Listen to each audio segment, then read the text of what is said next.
민족의 정말 큰 명절인 설 연휴가 이미 시작되었지요.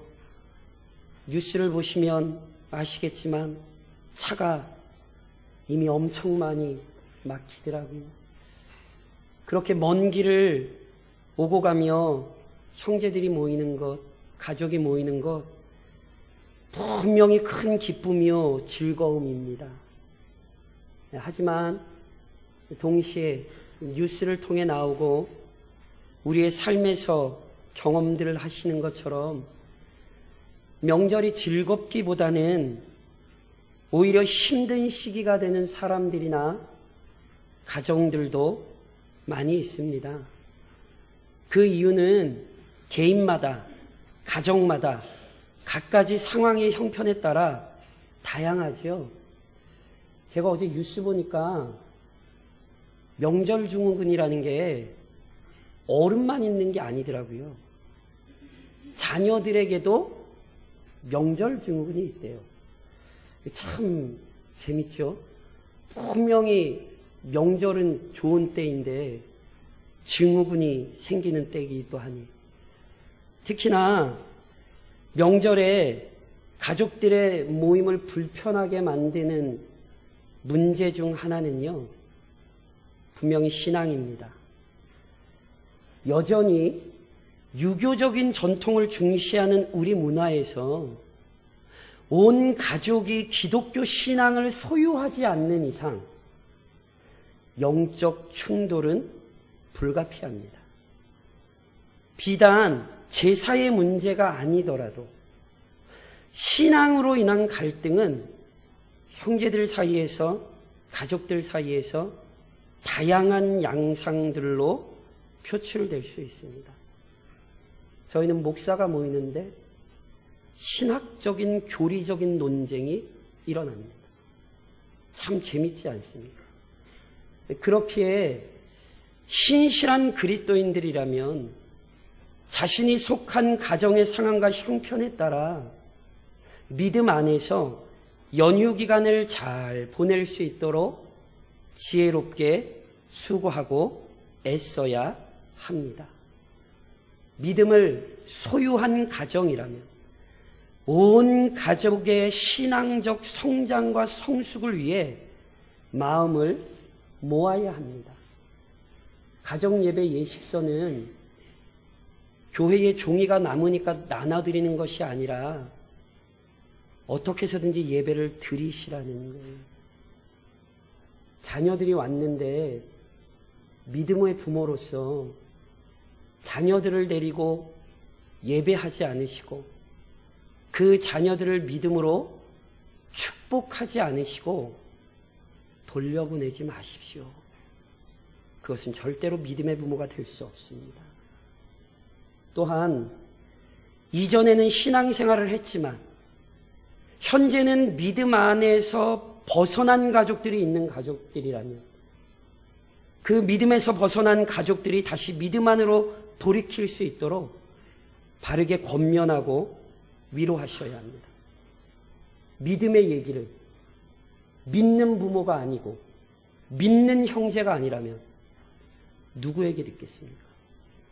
행여 믿음과 불신으로 인하여 오랜 시간 다툼이 있는 가정이라면 믿는 자는 믿지 않는 가족들에게 신앙인의 구별된 삶을 나타내 보일 수 있어야 하고 믿지 않는 가족의 영혼 구원을 위해 끝까지 복음 전하는 일을 포기하지 마셔야 합니다. 끝까지 기도하십시오. 그래서 비록 각자가 처한 상황과 형편은 다르지만 믿음 안에서 지혜롭게 명절을 보내게 하셔야 합니다. 이런 이유에서 본문에 나온 다윗의 모습을 좀 살펴보려 하는 것입니다. 오늘 우리가 속한 가정과 공동체 속에서 우리는 다윗처럼 행동할 수 있어야 합니다. 그렇다면 본문에서 다윗이 어떻게 행동했습니까? 다윗은 하나님의 영광이 충만한 공동체, 즉 믿음의 공동체를 소망했습니다.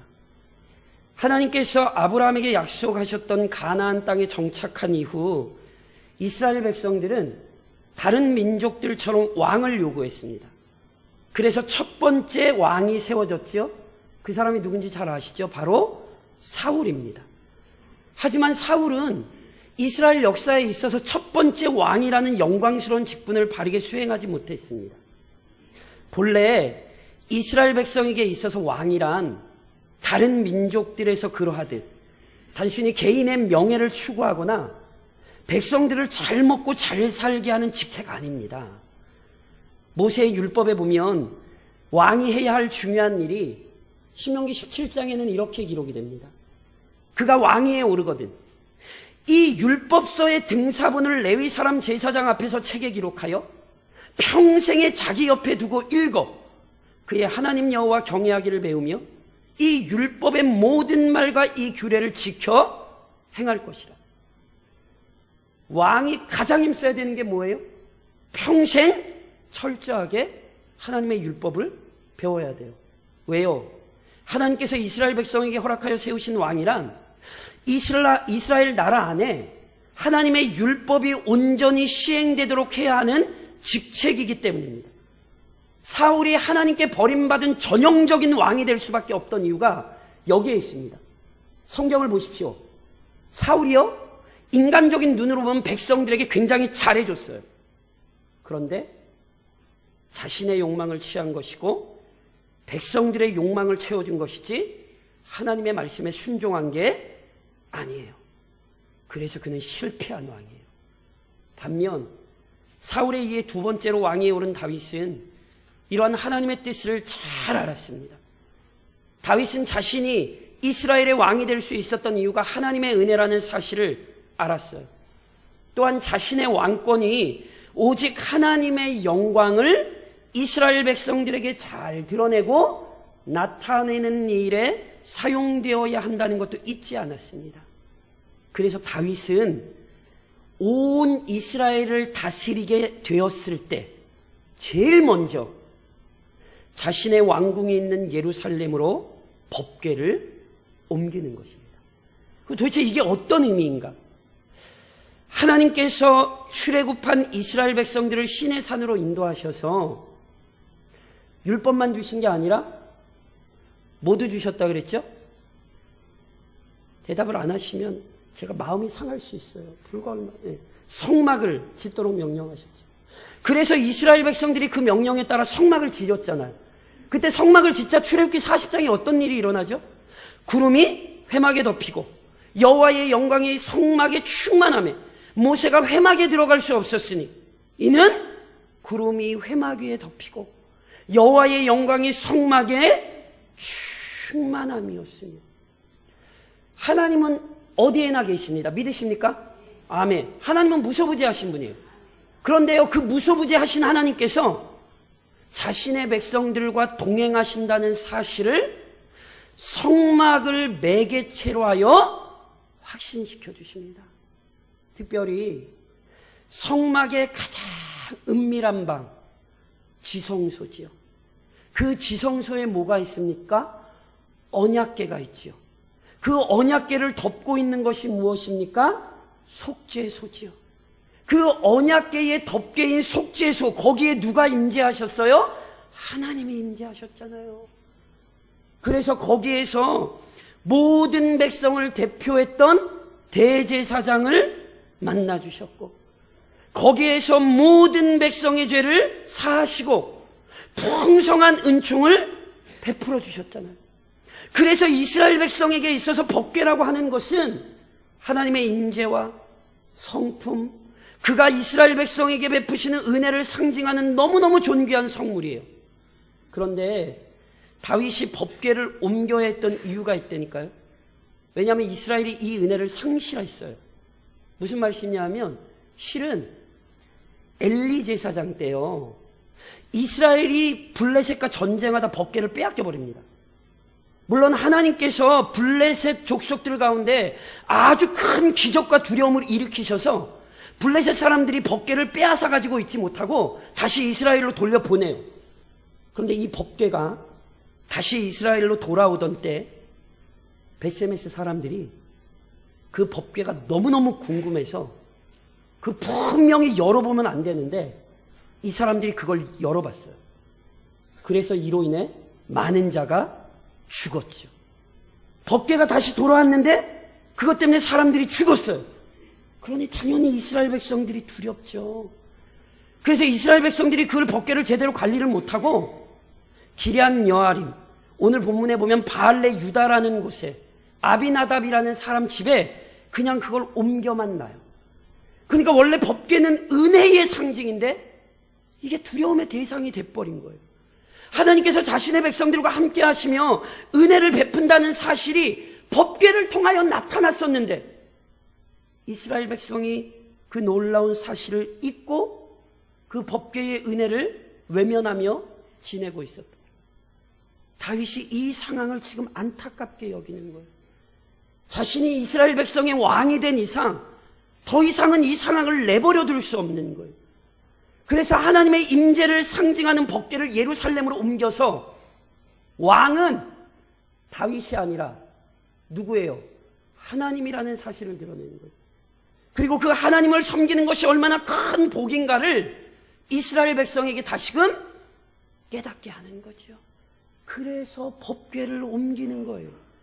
다시 말씀드리면 이스라엘 백성을 다시 거룩한 하나님 백성 공동체로 회복시키기 위해 다윗은 이제 법궤를 옮깁니다. 그런데 다윗은 이 믿음의 공동체를 세우는 과정 중에 부족한 모습을 보이기도 했습니다. 앞서 언급드렸듯이요, 당시 법궤가 기럇 여아림, 오늘 우리 본문의 앞쪽에 보면 바알레 유다라는 곳에 아비나답의 집에 적어도 20년 이상 보관되어 있었거든요. 그래서 그곳으로 다윗과 많은 백성이 가요. 그리고는 법궤를 옮기는 일에 착수하죠. 그래서 사무엘하 6장 3절에 보면 이런 말씀이 있어요. 그들이 하나님의 궤를 새 수레에 싣고 산에 있는 아비나답의 집에서 나오는데 아비나답의 아들 우사와 아효가 그 새 수레를 모니라. 무슨 장면인지 이해가 되십니까? 이스라엘 백성이 이제 법궤를 옮겨요. 어떻게 옮겨요? 새 수레에 싣고는 그 법궤를 지키고 있었던 아비나답의 후손인 우사와 아효가 앞뒤에서 몰면서 이동합니다. 이때 성경에 보면요, 다윗과 이스라엘 백성들은 너무너무 기뻐서요, 여러 가지 막 악기를 연주하며 따랐어요. 그런데 수레가 나곤의 타작마당에 이르렀을 때 갑자기 수레를 끌던 소들이 날뛰었습니다. 그러자 당연히 법궤가 흔들렸고요. 이걸 뒤에서 보는 우사가 법궤가 땅에 떨어지는 걸 두고 볼 수 없잖아요. 그래서 그냥 우사가 법궤 떨어지는 것 막으려고 법궤에 손을 댄 거예요. 그런데 사무엘하 6장 7절에 보니 이렇게 기록되죠. 여호와 하나님이 우사가 잘못함으로 말미암아 진노하사 그를 그곳에서 치시니 그가 거기 하나님의 궤 곁에서 죽으니라. 우사가 잘못함으로 말미암아 진노하사, 우사가 잘못했어요. 그래서 하나님이 진노하셔서 우사가 죽었어요. 무슨 얘기죠? 본래 법궤는 거룩한 성물이기에 아무나 만져서는 안 됩니다. 아까 베세메스 사람들도 잘못해서 열어보다 많은 사람이 죽었다고 말씀드렸잖아요. 그러니까 이유를 불문하고 우사는 잘못한 거예요.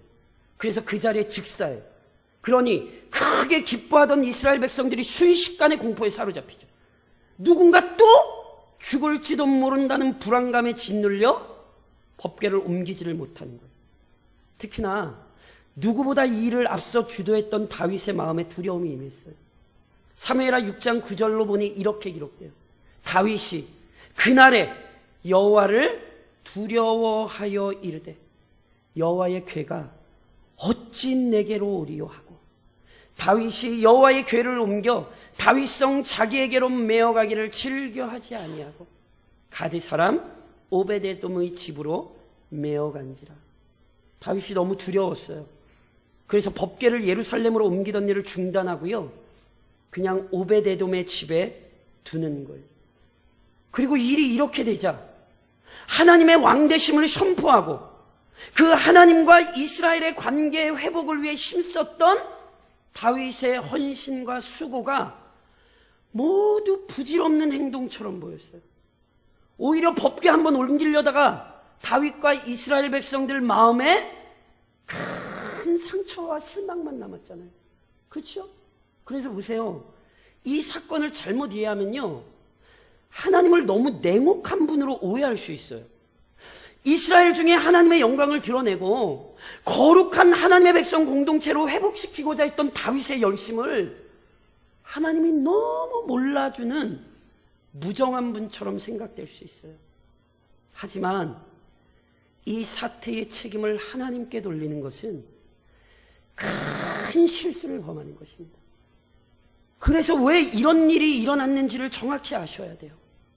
그것은 다윗과 이스라엘 백성이 심히 부주의하게 행동했기 때문입니다.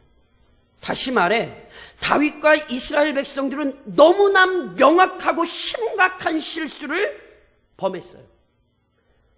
법궤만이 아니라 성막이나 성막에 속한 모든 기구는 하나님의 임재와 그의 거룩하시며 공의로우신 성품을 상징하는 성물이라니까요. 그러니까 이것들은 절대로 함부로 다루어져서는 안 되고요. 그것을 다루는 모든 방법이 정해져 있었어요. 특별히 법궤에 대해서는요, 민수기 4장에 보면 이런 말씀이 있어요. 진영을 떠날 때에 아론과 그의 아들들이 성소와 성소의 모든 기구 덮는 일을 마치거든 고핫 자손들이 와서 맬 것이니라.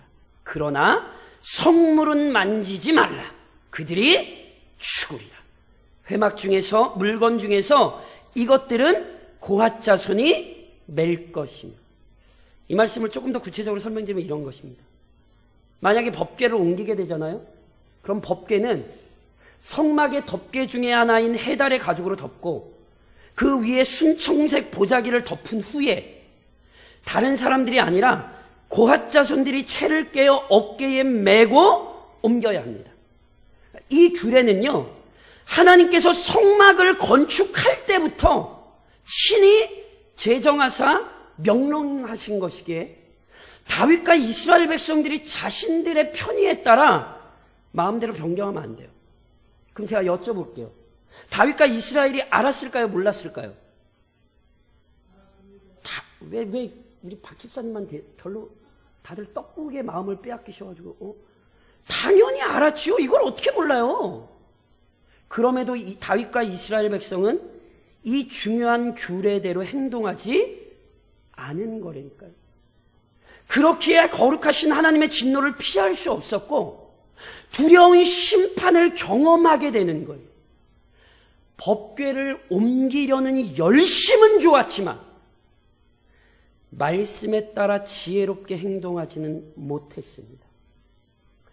하나님을 온전히 섬기고자 한다면, 참으로 믿음의 공동체를 세우고자 한다면 먼저 하나님의 뜻대로 순종해야 합니다. 그런데 그러지 못한 것이죠.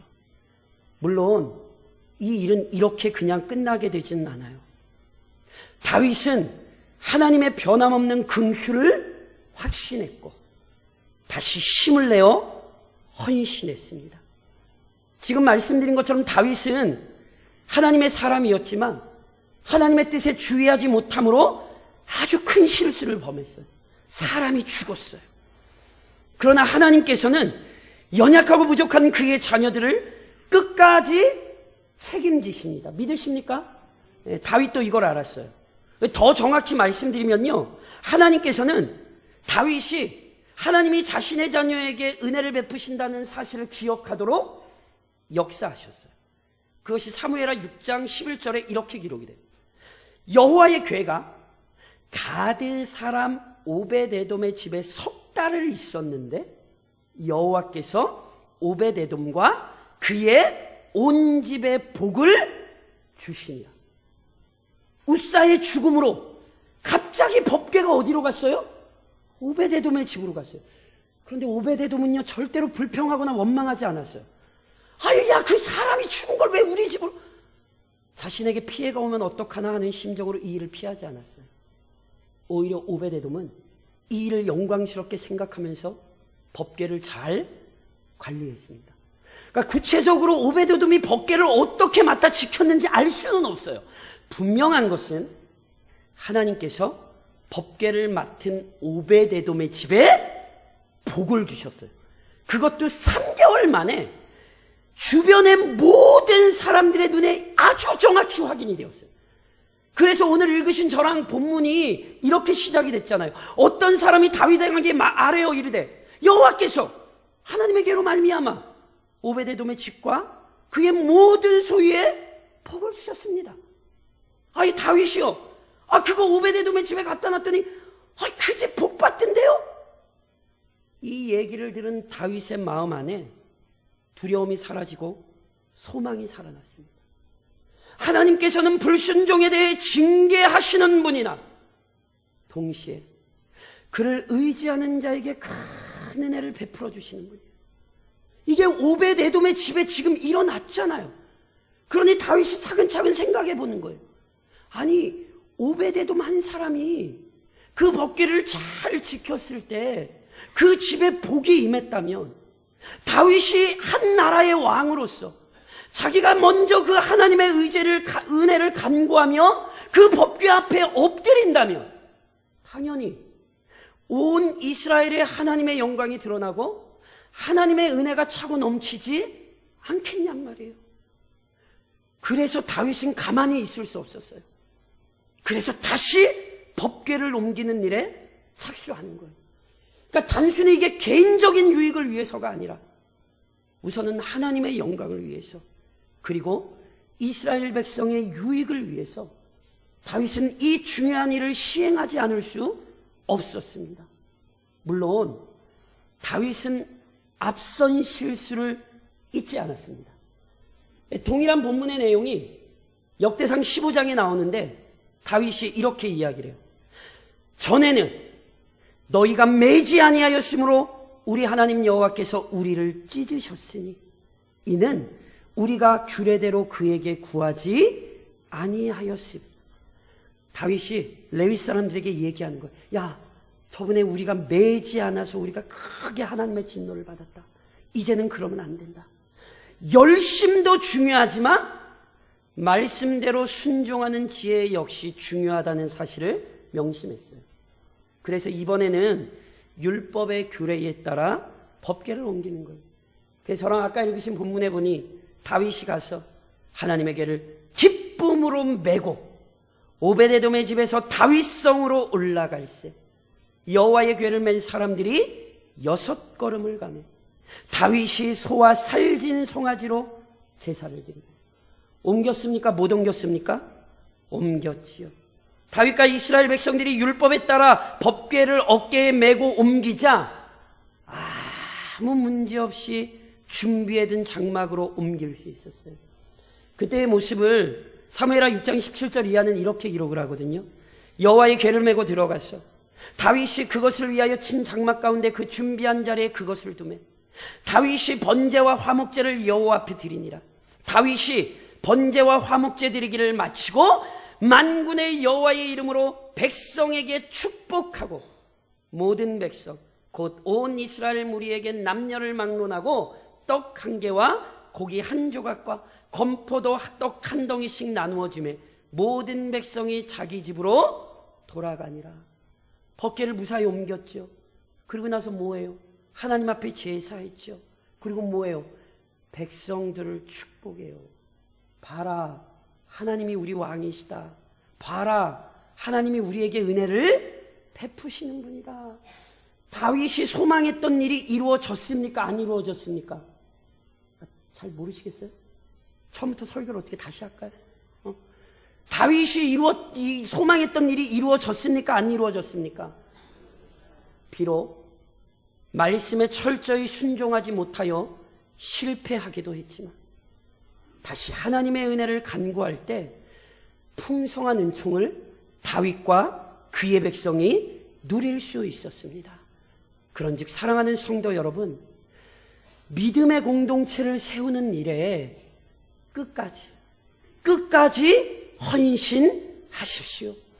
다윗은 이스라엘의 기억에 사라져가던 법궤를 다시 기억시킨 거예요.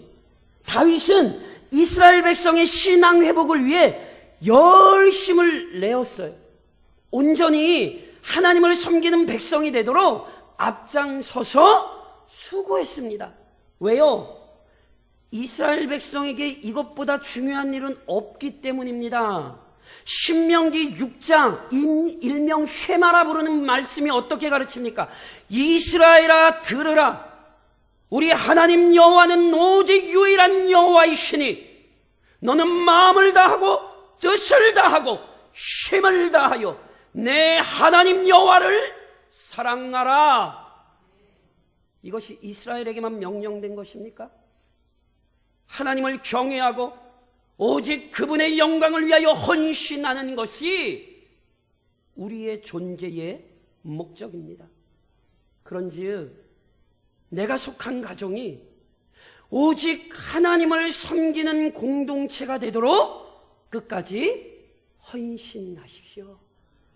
물론 이것은 누구에게나 쉽지 않습니다.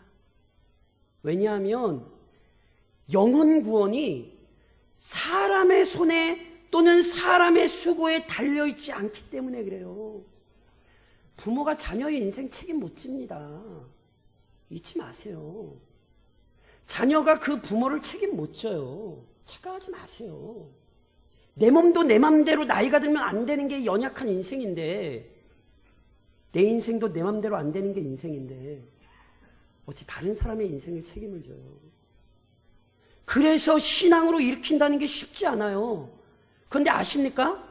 동시에 이것은 굉장히 쉬워요. 왜냐하면 영혼 구원이 하나님의 신비로운 섭리와 능력에 달려있기 때문입니다. 우리 손에 달려있지 않기 때문에 어렵게 여겨질 수 있지만 오히려 반대로 하나님 손에 달려있기 때문에 언제든 이루어질 수 있습니다. 그래서 끝까지 헌신해야 합니다. 그러니까 이와 연관하여 다윗이 다시 힘을 내어 법궤를 옮겼다는 사실을 잊지 마세요. 무슨 얘기예요? 다윗도 처음에는 실패했어요. 그것도 몰라서 실패한 거 아니라니까요. 알았어요. 하나님이 뭘 원하시는지. 그런데 그 원하시는 하나님의 말씀을 외면했기에 큰 곤란을 당했죠.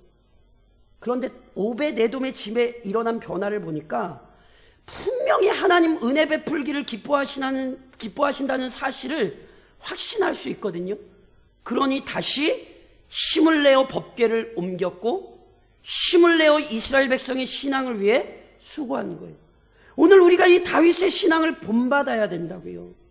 실은요, 지금까지 가정의 신앙 회복을 위해 수고하고 애썼지만 그 열매가 없으실 수 있어요. 다윗처럼 오히려 내 허물이 드러나고 내 연약함이 드러났을 수 있어요.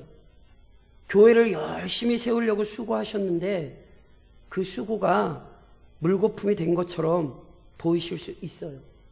그러나 우리가 이 땅에 머무는 동안 거룩한 공동체를 세우는 사명은 끝난 것이 아닙니다. 예레미야 29장에서 우리에게 이렇게 가르치죠. 여호와의 말씀이니라. 너희를 향한 나의 생각을 내가 아나니 평안이요 재앙이 아니니라. 너희에게 미래와 희망을 주는 것이니라. 믿으십니까? 하나님의 마음을 아신다면 이 명절 다시 한번 수고하십시오.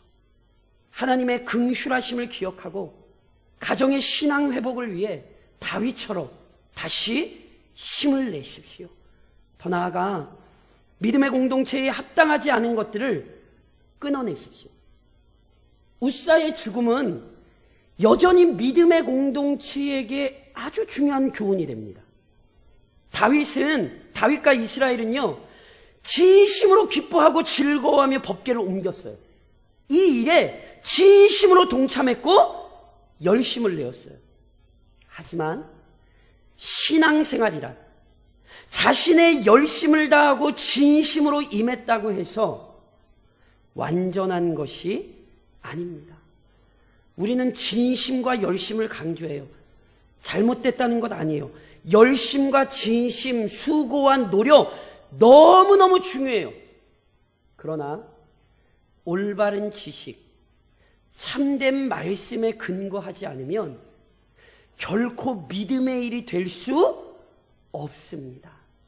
우사의 죽음은 우리에게 이걸 보여줘요. 열심만 가지고는 안 돼요. 우사의 경우만 그런가요? 바울이 로마서 10장에서 뭐라고 얘기합니까? 내가 증언하노니 그들이 하나님께 열심히 있으나 올바른 지식을 따른 것이 아니니라. 하나님의 의를 모르고 자기 의를 세우려고 힘써 하나님의 의에 복종하지 아니하였느니라. 유대인들이 왜 실패했대요? 열심이 없었대요? 아니에요. 열심 엄청 많았어요. 그런데 뭐가 문제였어요? 올바른 지식을 따르지 못했다니까요. 그런즉 열심 없는 신앙생활 하시면 안 돼요. 열심을 품고 주를 섬기라 그랬어요. 그래서 열심 너무너무 중요해요. 그러나 동시에 바른 지식도 소유하셔야 되는 거예요. 올바른 지식과 거짓 없는 열심, 우리는 이 두 가지 모두를 소유해야 돼요. 그리고 이것을 근거로 하여 믿음에 합당하지 않은 것들을 배척하셔야 돼요. 다윗과 이스라엘 백성들은 법궤를 어떻게 옮겨야 하는지를 알기는 알았는데 실은 하나님께서 명하신 규례를 철저히 따르지 않았잖아요. 근데 알고 보면요, 여기에 나름대로 이유가 있어요. 앞서 잠깐 언급드렸듯이요, 블레셋 사람들이 전쟁 중에 법궤를 뺏어가거든요. 근데 법궤를 뺏어가자 하나님께서 막 블레셋 땅에 막 진노를 막 일으키셨어요. 그래서 이 블레셋 사람들이 하나님이 두려워서 법궤를 빼앗아가지고 못 있는 거예요. 근데 이걸 또 어떻게 마음대로 할 수가 없어요. 그때 블레셋의 제사장들과 복술자들이 자신의 백성들 블레셋 사람들에게 법궤를 돌려보내라고 하면서 사무엘상 6장에 이렇게 얘기해요. 그러므로 새 수레를 하나 만들고 멍에를 메어보지 아니한 젖나는 소 2마리를 끌어다가 소에 수레를 메우고 그 송아지들은 떼어 집으로 돌려보내고 여호와의 궤를 가져다가 수레에 싣고 속건제로 드릴 금으로 만든 물건들은 상자에 담아 궤 곁에 두고 그것을 보내어 가게 하고. 블레셋 사람들이 법궤를 보낼 때 어떻게 보내요? 수레에 법궤를 담아서 보내요. 누구 생각이에요? 블레셋 사람들의 생각이에요. 그리고 그렇게 해서 이 사람들이 했어요, 못했어요? 했어요. 왜요? 블레셋 사람들은 하나님의 율법을 모르거든요. 그러니 하나님께서 한번 이들의 죄를 용납하신 것뿐이에요. 하지만 이스라엘 사람들은 이 방법을 사용하면 안 돼요. 왜요? 이스라엘은 하나님의 명령을 정확히 알잖아요. 무슨 얘기인지 아세요? 믿음을 가진 사람들이 믿지 않는 사람들과 똑같은 방법을 취하지 마세요. 믿음의 형제들이 모였으면 믿음의 사람들이 모인 것처럼 노셔야지, 믿음의 사람들에게 합당하지 않은 일들을 하시면 안 되는 거예요. 믿지 않는 사람들 핑계대지 마세요. 믿음의 사람들다운 거룩함을 지키셔야 돼요. 하나님에 대한 열심뿐만이 아니라 그 말씀에 철저히 순종하여 가정에서 거짓된 것을 몰아내시는 명절이 되십시오. 그리고 마지막으로 믿음 없는 자들의 시선과 불만에 흔들리지 마십시오. 다윗은 이전 실패를 교훈 삼아 다시 도전했어요. 그러니까 하나님께서 자신의 백성에게 은혜 베풀기를 즐거워하신다는 사실을 기억하고 다시 그 은혜를 누리기를 소망하면서 법궤를 옮기는 일을 다시 시도하는 거예요. 이것은 다시 이스라엘 백성에게 큰 기쁨이 되었다는 것 아십니까? 오늘 저랑 읽으셨던 본문 15절에 이렇게 기록이 되어 있었어요. 다윗과 온 이스라엘이 즐거이 환호하며 나팔을 불고 여호와의 궤를 메오니라. 다시 이스라엘 백성들이 뭐 했어요? 즐거이 환호했어요. 특히나 다윗은요, 어찌나 즐거웠든지 왕이라는 신분도 잠시 내려놓고 덩실덩실 막 이렇게 춤을 추었던 것 같아요. 뭘 췄는지는 모르겠어요. 그런데 온 백성이 즐거워하던 순간에 그 즐거움을 함께 누리지 못한 사람이 있습니다. 바로 사울의 딸이요, 다윗의 아내였던 미갈입니다. 미갈의 심정이 이해가 돼요. 얼마 전에 자기 아버지가 추악한 몰락을 경험했잖아요. 자기 아버지가 자기 남편 죽이려고 그랬잖아요. 그러니 미갈의 마음이 어찌 편하겠어요. 하지만 미갈은 합당하지 못한 마음을 품고는 다윗을 비웃고 비난합니다. 사무엘하 6장 20절에 이렇게 기록이 돼요. 다윗이 자기 가족에게 축복하러 돌아오매 사울의 딸 미갈이 나와서 다윗을 맞으며 이르되 이스라엘의 왕이 오늘 어떻게 영화로우신지, 방탕한 자가 염치 없이 자기의 몸을 드러내는 것처럼 오늘 그의 신복의 계집의 종 눈앞에서 몸을 드러내셨다. 미갈이 뭐 하고 있죠? 자기 남편이요, 이스라엘의 왕에게 독서를 날리고 있어요. 그런데 다윗은 이 말에 주눅들지도 않고요, 실족하지도 않았어요. 다윗이 6장 21절로 이렇게 이야기해요. 다윗이 미갈에게 이르되 이는 여호와 앞에서 한 것이니라. 그가 내 아버지와 그의 온 집을 버리시고 나를 택하사 나를 여호와의 백성 이스라엘의 주권자로 삼으셨으니 내가 여호와 앞에서 뛰놀리라. 내가 이보다 더 낮아져서 스스로 천하게 보일지라도 내가 말한 바 계집종에게는 내가 높임을 받으리라. 다윗은 사람 앞에서 춤춘 것이 아니라 하나님 앞에서 기뻐한 것입니다. 다윗의 행위가 미갈의 눈에는 격이 떨어지는 행동처럼 보였을지 모르지만 하나님 앞에서는 결코 부끄럽지 않은 행동이었습니다. 우사에서처럼요, 만일 다윗의 행위가 하나님 보시기에 합당하지 않았다면 우사처럼 다윗이 즉사 안 했겠어요? 그런데 하나님이 다윗의 찬양과 기쁨을 받으셨죠. 그러니 보십시오, 다윗처럼 불신앙적인 관점에서 나온 비난을 두려워하지 마십시오. 왜냐하면 모든 인생의 심판자는 오직 하나님 한 분뿐이시기 때문입니다. 믿지 않는 가족들이 하는 얘기, 정말 믿음으로 살다 그 얘기를 들으셨다면 실족하실 필요 없어요. 제가 지난주 잠깐 광고할 때 말씀을 드렸는데, 노예 사태가 실은 소수의 몇 분의 목사님들이 불법을 자행하셨습니다. 이거는 제 얘기가 아니라 객관적인 사실입니다. 그런데 그 불법을 자행하신 것을 숨기시려고 노예를 나누려고 그러셨던 거예요. 그래서 노예에서 정상적으로 법적인 치리 절차를 밟았어요. 그래서 우리 시찰에 몇 교회가 당회장권이 정지가 됐습니다. 그래서 노회에서 저에게 정 목사님이 임시 당회장이니까 임시 당회장으로 문서를 좀 발송하라고, 거기에 그 교회에 당회장권이 정지가 됐고 여러 가지 사항들에 대해서 있어요, 공문에. 그래서 제가 어떡해요? 제가 비록 진짜 연배는 한참 어리고 제가 우리 노예 온 지도 얼마 안 되고 그랬지만 노예가 정상적으로 처리하는 일이니 제가 몇 교회에 공문을 보냈어요. 그랬더니 아니나 다를까요? 목사님들이 저한테 전화를 하시는데 너무 힘들더라고요. 왜냐하면 저보다 연배들도 많으시고 선배 목사님이시고 본인들이 그 사건을 잘 아시고, 근데 막 뭐라 그러시네요. 제가 어떻게 하겠어요? 목사님이 잘못하셨잖아요. 이럴 수는 없고, 예, 목사님 마음이 좀 불편하셨다면 목사, 죄송합니다. 실은 제가 죄송한 게 아닌데, 제가 그러면서 이 생각이 났어요. 실은요, 그렇게 비난받을 수 있죠. 그런데 참아야 돼요. 왜냐하면 심판은 하나님이 내리. 저는 별거 아니에요. 저한테 전화해서 고소하겠다고 하는데, 저희 임원들 중에는 또 재판부에 속하신 분, 우리 재판부에 속하신 분 중에 한 분이 우리 박기하 장로님이시잖아요. 그러니까 잘못한 게 전혀 없고 하나님의 법대로 노예를 세우는데 계속 자꾸 시비를. 제가 알기로 우리 그 임원 목사님 중에는 경찰서 갔다 오신 분 아마 있는 걸로 제가 알고 있거든요. 그래서 노예를 위해 기도해 주셔야 되는 거예요. 그리고 행여나 가정에서 그런 일이 있으셔더라도 버티셔야 돼요. 왜냐하면 우리를 판단하시는 분은 누구예요?